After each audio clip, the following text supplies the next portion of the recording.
पहले तो मैं उस MP साहब को चैलेंज करता हूं, अगर आपका बेटा आपका पुत्र हो हमारे पास भेजो, आपका अग्निवीर हो ना हो 10,000 रुपये सिक्योरिटी में हम रखेंगे उसको अपने पास। अब वो है लाश एक ताबूत में बंद हो गए, एक गरीब परिवार के घर पे आती है, एक गांव में आती है, सबसे पहले फूलों की माला लेके वही नेता वहां भाषण गोता है, भाषणों के ढकोसले देता है, हम इसको सलाम करते हैं, इसने देश के लिए शहादत दी। अरे घटिया आदमी, तू अपनी क्यों नहीं बताता है शहादत? ये शहादत नहीं, ये तुम्हारी जो सरकार उसने जान ली है एक गरीब परिवार के बच्चे की, एक गरीब।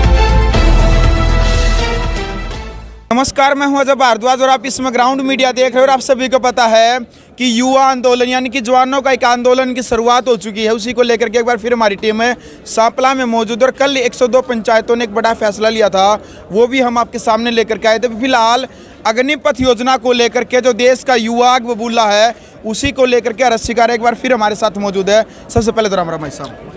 आपको भी राम राम। जितने दर्शक आपके चैनल के माध्यम से देख पा रहे सभी साथियों को रशिकारा की तरफ से राम राम। बिल्कुल अरज भाई, एक फैसला लिया गया यहाँ पर आज, फिर अंतिम फैसला, क्या कहना चाहिए फैसले को लेकर के? देखिए, इस चीज़ को अंतिम फैसला नहीं कह सकते जी, क्योंकि अंतिम फैसला इसलिए नहीं है, जैसे जैसे आंदोलन आगे बढ़ता रहता है फैसले बदलते जाएंगे, आंदोलन में बदलाव आता जाएगा, तो ये अंतिम फैसला नहीं है।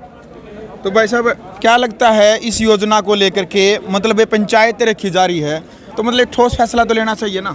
देखो, पहले हम बात करते हैं हम किस चीज के लिए इकट्ठे हो रहे हैं जी। अग्निपथ के लिए, अग्निवीरों के लिए। एक्चुअली लड़ाई क्या है, पहले तो आप लोगों को ये समझाता हूँ। फौज के लिए बच्चे जी जान देने को क्यों तैयार हैं? एक फौज की ये नौकरी सब क्यों करना चाहते हैं? आप सभी साथियों को बता दूं भाई, जितने साथी मेरी आवाज को सुन पा रहे हैं, एक 1941 में जिस वक्त हम गुलाम थे, एक आदमी का जन्म हुआ था, एक बच्चे का जन्म हुआ था जिसका नाम था जसवंत सिंह रावत जी। और 1962 में जब भारत और चीन की जो लड़ाई हुई, उस लड़ाई के दौरान वो जसवंत सिंह रावत मृत्यु को प्राप्त हो गया था। सबसे बड़ी चीज है, अगर मैं डिटेल में जाऊंगा तो लंबी बात हो जाएगी, लेकिन आपको छोटी बात बताता हूं। जसवंत सिंह रावत पूरा 3 दिन 72 घंटे तक एक आदमी 300 आदमियों को मार दिए थे उसने, अकेले ने 300 चीनी मार दिए थे। उसके बाद चीनी आदमी उसकी गर्दन उतार के अपने साथ लेके गए कि हम अपने देश में ये दिखाएंगे, इतना बहादुर आदमी। जब उसको लेके गए, हमारा समझौता हुआ, समझौता होने के बाद उसने वो उसकी गर्दन वापस लौटाई। वापस लौटाने के बाद आज भी ये कहा जाता है, आज भी उसका वहाँ मंदिर बना हुआ है, आज भी उसके कपड़े डेली प्रेस होते हैं, आज भी वो आदमी ड्यूटी करता है हमारे देश के लिए, यानी कि उसको शहीद का दर्जा नहीं दिया गया है। उसके कपड़े आज भी प्रेस होते हैं, उसका आज भी ड्यूटी टाइम है। अब 2016 में शायद उसको रिटायर कर दिया सेना से, उसकी पोस्टें भी बढ़ी, यानी कि जिस आदमी की गर्दन चली गई, जो आदमी हमारी आंखों के सामने मृत्यु को प्राप्त हो गया, उसको शहीद का दर्जा भी नहीं दिया गया। क्यों नहीं दिया गया? क्योंकि उसको मरा हुआ मानते ही नहीं, उसको मृत ही नहीं मानते। ये होता है देश के लिए जनून, यानी कि अकेला आदमी 72 घंटे तक 300 आदमियों से लड़ता है। ऐसे ऐसे जनूनी आदमी जो देश सेवा करना चाहते थे, उन आदमियों को, उस फौज को खोखला कर दिया है। खोखला कैसे कर दिया है? फौज छोटी मोटी चीज नहीं है। क्या अर्थ है फौज का? क्या मतलब? फौज का अर्थ मैं बताता हूँ। जब छोटा बालक, छोटा सा 5-6 साल का, रोड पर दौड़ना शुरू करे है, पढ़ना शुरू करे है, उसने पाल पोस कर घर खवावे उन्हें घर खवा के जब 17 से 18 साल का बना हुआ है ना, जब तक तो वो सब तलक दिखने लग जाए। एक्सीलेंट तो फिजिकल मारेगा, पढ़ाई में होशियार पाऊगा, सोमन सामान्यारा खड़ा उड़ दिखेगा, इंटेलिजेंट पाऊगा, बुद्धि का तेज पाऊगा, फिटनेस का पाऊगा, वो आदमी स्पेशल फौज में जाए। जब वो एक्सीलेंट फिजिकल मारते हैं, फिजिकल मारने के बाद भी उसकी हालत ऐसी हो जाए, कई बारी सिफारिश उसकी नहीं होती। सिफारशी आदमी आगा, पहले मेडिकल हो जाएगा, टेस्ट हो जाएगा, सिफारशियां ले लेंगे, वो फौजता रह जाएगा, वो फिर हिम्मत नहीं हारता, अगली बार वो फिर ट्राई मारे, फिर फर्स्ट आवे, और फिर वो आदमी जब फौज में जा ना, जब वो नहीं माना तो तना भगवान मिल गया। उनकी इसके प्रति एक श्रद्धा है, देश के प्रति, वे देश को समर्पित हैं, वे तैयारी है इस चीज की करें। नौकरी तो सरकारी और बतेरी है, लेकिन रोड़ा है देश की इज्जत बचाने का, रोड़ा है देश की रक्षा करने का, रोड़ा है देश के लिए शहीद होने का। और नेता मंत्रियों ने फौज को क्या बना रखा है? ये तो थी फौज की तैयारी। अब सुनो, नेता मंत्रियों ने क्या बना रखा? डमरू। वो कैसे? जब कोई भाई फौज में लग जाएगा, जैसे ही कोई चुनाव आओगा उस टाइम हमला करवाऊंगे अपने आप साजिश रच के। उदाहरण के तौर पर पुलवामा हमला, वो कोई अटैक नहीं था, वो सरकार का अटैक था। सच्चाई तो ये है वो अटैक के बीजेपी की सरकार दोबारा ले आ गया, वो अटैक के दोबारा से प्रधानमंत्री बना गया। एक बात नोट कर लेना, जब भी उत्तर प्रदेश के अंदर चुनाव होगा या भारत देश के अंदर चुनाव होगा, उसी वक्त आपको देख लेना पाकिस्तान हमारे को आंख दिखा रहा है, चीन हमारे पे आक्रमण कर रहा है। आज दोनों शांत क्यों बैठे हैं भाई? आज पाकिस्तान भी शांत है, चीन भी शांत है। किस लिए? सोचने की बात है ये, क्योंकि ये हमारे नौजवानों को चुनावी मुद्दा बनवा के सरेआम मरवा देते हैं। सरेआम मरवा के फिर उनकी लाश पे अपनी राजनीतिक रोटियां सेकते हैं। जब वह लाश एक ताबूत में बंद हो गए, एक गरीब परिवार के घर पे आती है, एक गांव में आती है, सबसे पहले फूलों की माला लेके वही नेता वहां भाषण गोता है, भाषणों के ढकोसले देता है। हम इसको सलाम करते हैं, इसने देश के लिए शहादत दी। अरे घटिया आदमी, तू अपनी क्यों नहीं बताता है शहादत? ये शहादत नहीं, ये तुम्हारी जो सरकार उसने जान ली है एक गरीब परिवार के बच्चे की, एक गरीब परिवार के बेटे की। और जब उसकी जान लेते हैं, उसकी शहादत चली जाती है, उसके बाद क्या करते हैं? वही घोषणा करेंगे 20 से 30 लाख रुपए की। उस घोषणा से सब तालियां बजाएंगे, वाह भाई वाह, हमारे नेताजी ने बहुत ही अच्छा काम कर दिया। और उसके बाद दोबारा से उसी नेता के पीछे दुनिया पागल हो जाएगी, क्योंकि उस 20-30 लाख रुपए में सारी जनता की, सारी पब्लिक का दिल जीत के दोबारा से वही नेता वोट फिर खरीद गया। लेकिन उस परिवार की वंशवेल का क्या होगा? मैंने पहले भी बताया था, आज फिर बता रहा हूं। इकलौते हरियाणा और पंजाब में 5000 परिवार ऐसे हैं जिनके अकेले अकेले बेटे थे, वो बॉर्डर पर शहीद हो गए। आज उनकी वंशवेल भी नहीं है, उनका परिवार ही खत्म हो गया, उनका परिवार ही तबाह हो गया। और हरियाणा प्रदेश, राजस्थान प्रदेश, उत्तर प्रदेश, बिहार इस चीज की लड़ाई इसलिए लड़ रहे हैं क्योंकि जो देश की रक्षा वो सबसे ज्यादा हम करते हैं। वहां सीना अड़ा के हमारे भाई, हमारे बच्चे खड़े हैं। गुजरात के आप आंकड़े खंगाल के देखना, गुजराती बाबू कितने फौज में जाते हैं? आपको नाम मात्र मिलेंगे, 1 से 2%, 1% मिलेंगे, 1% का भी कुछ हिस्सा।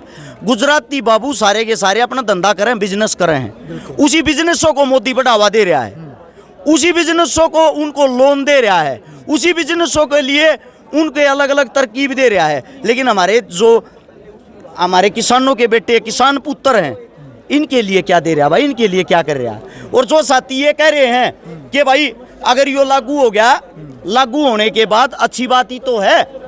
आज घोषणा पे घोषणा हो रही है, खट्टर साहब घोषणा कर रहे हैं इनको सरकारी नौकरी मैं दूंगा, योगी जी घोषणा कर रहे हैं इनको सरकारी नौकरी मैं दूंगा, कई MP साहब घोषणा कर रहे हैं अग्निवीरों को सिक्योरिटी की नौकरी में हम रखेंगे। पहले तो मैं उस MP साहब को चैलेंज करता हूं, अगर आपका बेटा, आपका पुत्र हो, हमारे पास भेजो। आपका अग्निवीर हो ना हो, 10,000 रुपये सिक्योरिटी में हम रखेंगे उसको अपने पास। करता है फालतू की बकवास, कोई भी बोल देते हैं। जो अपने घर से इतना सब कुछ खाता है, 15 से 20 लाख रुपए लग जाते हैं बच्चा जब 18 साल का होता है, उसकी पढ़ाई में, उसको खिलाने में, उसको पिलाने में, उसके खर्चे में, उसके लालन पालन में। और इतने रुपए लगने के बाद 4 साल की नौकरी में क्या कमा के लाएगा? आंकड़े आप लोगों को बताए भी थे, सिर्फ और सिर्फ टोटली उसको मिलेंगे 4,80,000 रुपये। उस 4,80,000 रुपये मिलने के बाद वही आदमी एक प्राइवेट जॉब करेगा। और ये घोषणा झूठे जुमले किस लिए हैं? गौर से देखो इस बात को। सरकारी नौकरी कंपनियां भी घोषणा करने लगी, अग्निवीरों को हम रखेंगे, सिर्फ अपने बेनिफिट के लिए। अगर तुम लोगों को रखना है और सरकारी नौकरी देनी, इससे पहले ही दे दो ना भाई, अब दे दो। अब कौन से बता रही है कि अब नौकरी नहीं है, 4 साल के बाद नौकरी हो जाएगी? ये जुमला है 2024 से अगली तैयारी का। यानी कि अगर हमारी सरकार नहीं बनाओगे, ये घोषणा करा करेंगे, फिर हमारी सरकार नहीं बनाओगे तो तुम को नौकरी नहीं देगा, अग्निवीरों हमारी सरकार बनाओ जब नौकरी देंगे। बिल्कुल अरज भाई, देखो आर्मी के चीफ भी कई इस मुद्दे को पर लाइव आने लग रहे हैं लगातार, सबकी अपनी पर्सनल राय है। अच्छा, एक व्यक्ति का कमेंट आता है बदलाव जरूरी है, मतलब परिवर्तन तो होएगा भाई, जनसंख्या इतनी बढ़ने लग रही है, हर 4 साल में रिटायरमेंट आ करेगी, नए बच्चा नौकरी मिला करेगी, इतनी जनसंख्या पर नौकरी कैसे दे पाओगे सभी? देखो मेरा ये कहना है जी, जो बड़े बड़े जर्नल हैं, कर्नल हैं जी, जो इस फैसले का स्वागत कर रहे हैं, उनके आंकड़े खंगालना तकरीबन बीजेपी के पीठू हैं, क्योंकि जो सरकार का पीठू होगा बड़े ओहदे पे वही बैठेगा, सरकार चाहे कोई भी हो, कांग्रेस हो बीजेपी हो। दूसरी बात यह है उनका स्वागत है, हम उनका फैसला मानने को तैयार हैं। उनको काफी साल हो चुके हैं नौकरी करते हुए, युवाओं को मौका दे, अपने पद से इस्तीफा दें, इस्तीफा दे के यहाँ आंदोलन में आए, हमारे साथ मिलकर लोगों को समझाए कि भाई हमने इस्तीफा दे दिया इतनी बड़ी कुर्सी से, वो आप लोगों को समझाने के लिए दिया है। और जितने नेता हैं, मंत्री हैं, संतरी हैं, प्रधानमंत्री है, उसका भी स्वागत है। भाई आप अपने पद को छोड़ दो कि भाई हमारे को ज्यादा समय हो गया देश सेवा करते हुए, नए युवाओं को, नए चेहरों को मौका मिलना चाहिए। हम आप लोगों के लिए ये पद छोड़ रहे हैं, जब हम छोड़ सकते हैं तो आप 4 साल की नौकरी नहीं कर सकते। हम उनके फैसले का हार्दिक अभिनंदन करेंगे, हमारे साथ आए और अपना पद पहले खुद छोड़ के दिखाएं। बिल्कुल अरस भाई, TOD यानी कि टूर ऑफ ड्यूटी, एक टूर की तरह नौकरी रहेगी मात्र 4 साल की। और जो वहाँ पर युवा जो अग्निवीर बनेंगे, जो पढ़ाई करेंगे, तो पढ़ाई की जो डिग्री होगी वो भी मानी जाएगी, और मतलब 20 से 22 लाख रुपये होगी। तो मतलब जो गरीब घर के बेटे हैं, मतलब ग्रामीण क्षेत्र में इतनी उम्र में उन्हें नौकरी भी कौन मिलती रही, इतने रुपये उनका हाथ लागेंगे। एक छोटी बात और सोचो आप, अगर सरकार पलटेगी, आज ये सरकार है, कल और कोई आएगी या परसों और कोई आएगी, और उस टाइम पे जैसे कि जो उड़ान है हरियाणा पुलिस में भर्ती करे थे, उन नई बीजेपी का डलना गिरी है। और जो चौटाला ने हरियाणा पुलिस में अपने समय में भर्ती करे थे, उन उड़ान काट दिए थे। तो सोचने की बात है, ये अग्निवीर अगर ईब लादे है बीजेपी, आगा जाए सरकार और कोई, फिर वे इन गलात मार कर काट देंगे, तो कड़े के रहेंगे भाई। सोचने का मुद्दा है ये सिर्फ अपना पार्टी प्रचार करने के लिए, अपने आप को ऊंचा दिखाने के लिए ये चीजों तो कर रहे हैं, लेकिन 1% सरकार बदलेगी, सरकार बदली होगी तो उस टाइम पे इनकी जिम्मेदारी कौन लेगा? क्या किसी स्टैम्प पेपर पे लिख के दे सकते हैं कि इनको नहीं निकाला जाएगा?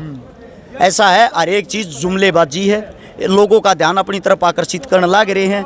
एक बारी कैसे न कैसे करके लोग भर्ती हो जाए, भर्ती होते 4 साल की नौकरी करेंगे, 4 साल की जो नौकरी करेगा उनके लात मार के अंबानी, अडानी, टाटा, बिरला, बड़ी बड़ी कंपनियां हैं, उनके साथ इनको जोड़ देंगे। वहाँ भी इनका वो कराया जाएगा सौदेबाजी ऐसे करी जाएगी, 15,000 रुपये ऊपर से उनकी तरफ से रुपये मिलेंगे, 2,000 सरकार बरतेगी, 13,000 इनको देगी। इन पे भी एहसान रहेगा, आप लोगों को नौकरी दिलवाई के नहीं, और 2,000 रुपये खुद खाएंगे, कमीशनबाजी बढ़ेगी। बिल्कुल अरस भाई, 2 बार खाप पंचायत इकट्ठी होली बड़ी, लेकिन जो युवा जिनकी नौकरी जाने का बड़ा खतरा है, मतलब वो शामिल नहीं हो रहे इसमें। लेकिन बड़े बुजुर्ग, जो हमारे बड़े बुजुर्ग किसान, वो शामिल हो रहे, जवान क्यों नहीं आ रहा?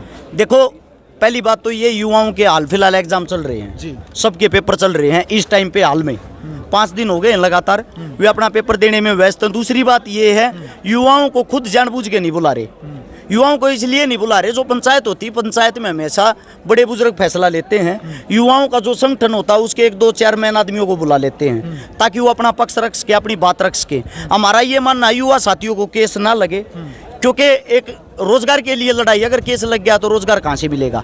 उनको इस चीज में पीछे रखेंगे जहाँ केस लगने की बात हो, लाठी लगने की बात हो, या कोई भी ऐसा कार्य करने की बात हो, सरकार जिस चीज पर दबाव बनाती है वहां आगे अड़ेंगे हमारे जैसे साथी, हमारे जैसे जो बड़े बुजुर्ग हैं वे। बिल्कुल अरस भाई, लास्ट में मोदी सरकार को और खट्टर सरकार को क्या चेताना चाहेंगे ग्राउंड मीडिया के माध्यम से? देखो, हम सरकार से ये विनती करते हैं, आप लोग बार बार ऐसा कानून लेके आ रहे हो, आम जनता को खंगाल के देख रहे हो। एक बात नोट रखे प्रधानमंत्री साहब, CM साहब, आज नहीं तो कल, कल नहीं तो परसों ये जनता जागरूक होगी, जनता जागेगी। जिस दिन जनता जागेगी ना, उस दिन हिसाब भी लेगी। आप लोगों को लुकने के लिए, छुपने के लिए जगह नहीं पाएगी। आप सोशल मीडिया पे अपना प्रचार करने के लिए, अपनी पार्टी का प्रचार करने के लिए इतने 1000 करोड़ रुपए बेकार करते हो, इतने 1000 करोड़ रुपए में तो युवाओं का भला हो जाएगा।